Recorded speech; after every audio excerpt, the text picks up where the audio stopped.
Bonjour, je me présente Adel Benach, consultant Sage. Je vais vous présenter dans Sage sans Cloud Gestion commerciale la gestion des services. Donc pour cela, nous avons des fonctionnalités gestion service qui vont vous permettre de suivre des codes affaires. Donc un code affaires, ça peut être un salon, un événement, ça peut être un chantier que vous allez suivre et qui va centraliser tous les achats et toutes les ventes sur ce même projet. Si je prends par exemple ce chantier-là, je vais pouvoir l'identifier, mettre des critères de date par rapport à ce projet, par rapport à ce chantier, des objectifs chiffrés en termes de vente et achat, et suivre, interroger tous les documents qui ont été tracés sur ce code affaires. Donc ça va me permettre de voir rapidement la rentabilité de cette affaire, de ce contrat, de ce chantier. On va voir les achats, les ventes, les prestations de services, le chiffre d'affaires dégagé et la marge dégagée. Donc ce code affaires, vous pouvez le renseigner dans n'importe quel type de document, vente, achat, prestation de service, et l'impacter en comptabilité pour un suivi analytique. Vous suivrez ainsi toutes vos affaires en cours, acceptées, perdues. On aura des statuts par rapport à la vie de l'affaire. En plus des affaires, on va vous proposer des documents internes. Donc des documents internes, c'est un cycle de documents en plus du cycle de vente, d'achat et de stock. C'est des prestations que vous allez pouvoir proposer à vos clients. Donc on vous propose par défaut des consommations, des bons d'intervention, un reversement de commission, sortie et retour sur prêt, et de la saisie des temps réalisés. Ces 6 documents, vous pouvez les personnaliser, les renommer et les adapter à votre organisation et à votre service. Si vous faites du SAV, si vous faites du prêt, vous allez renommer ces documents par rapport à vos besoins. Donc pour saisir un document, on va sélectionner par exemple une intervention d'un technicien.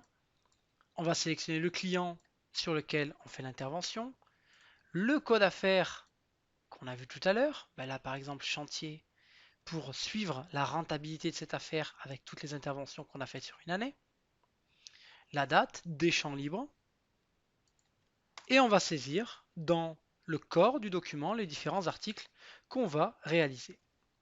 Donc là j'aurai accès à un catalogue de prestations qui s'adaptera bien évidemment à votre activité. Donc là une formation par exemple, 3 jours. On pourra définir la durée, la valorisation de chacune de ces prestations. Imprimer. On vous fournit en standard différents modèles de bons d'intervention. On l'a perçu. Et là, vous allez avoir votre bon d'intervention. On pourra rajouter le logo en haut à droite, le descriptif technique, la signature du client, de l'intervenant, du consultant, du technicien, SAV.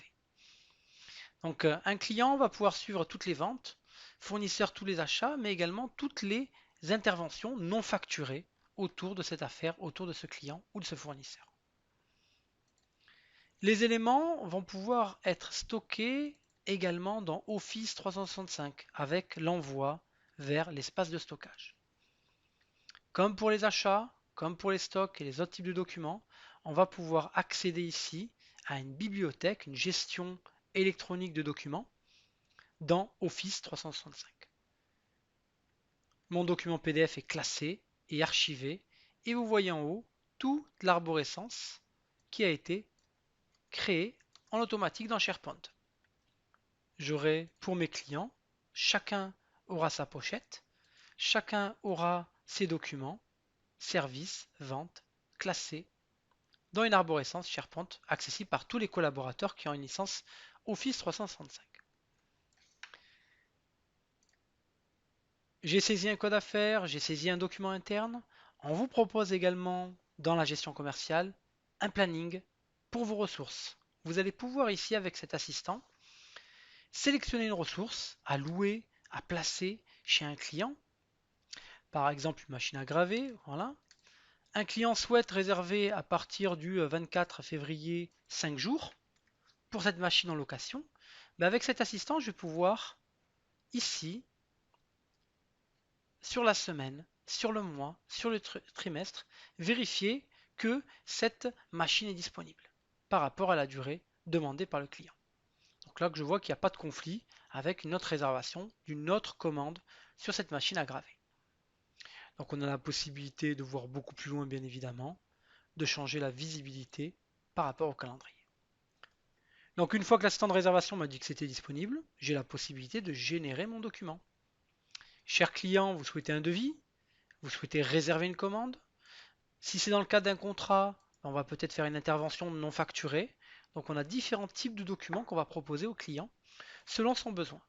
Si c'est dans le cadre de son contrat, on fera une intervention non facturée. Si c'est une commande supplémentaire, on mettra la commande et on choisira le client. On ouvre le document. OK. Donc là, mon réservation de panique a généré directement les documents. Quatrième fonction qu'on souhaitait vous présenter, c'est la liste des abonnements clients. On a la possibilité de créer des abonnements. Pour facturer un client chaque semaine, chaque mois, chaque trimestre, on a la possibilité de générer ces éléments. Donc dans un abonnement, j'aurai ici tout l'historique qui a été réalisé, la fréquence, est-ce que je facture chaque semaine, chaque mois, chaque année. Ici, on aura la possibilité de définir les différentes dates de génération et suivre si c'est généré ou pas. La visualisation de ce qu'on doit lui facturer tous les mois et l'impression bien évidemment. Donc vous aurez une fonction mensuelle de traitement, abonnement, génération des abonnements qui va générer un état de contrôle pour vérifier tous les clients à facturer et imprimer en masse toutes les factures d'abonnement à réaliser.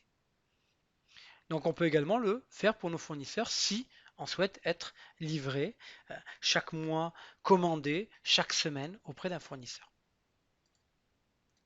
Donc je vous ai présenté les grandes fonctionnalités de la gestion des services, les codes à faire pour suivre la marge dégagée, les documents internes pour avoir un cycle de documents spécifiques aux prestations de services, un planning pour réserver et planifier les ressources, et les abonnements si je souhaite proposer des abonnements à mes clients.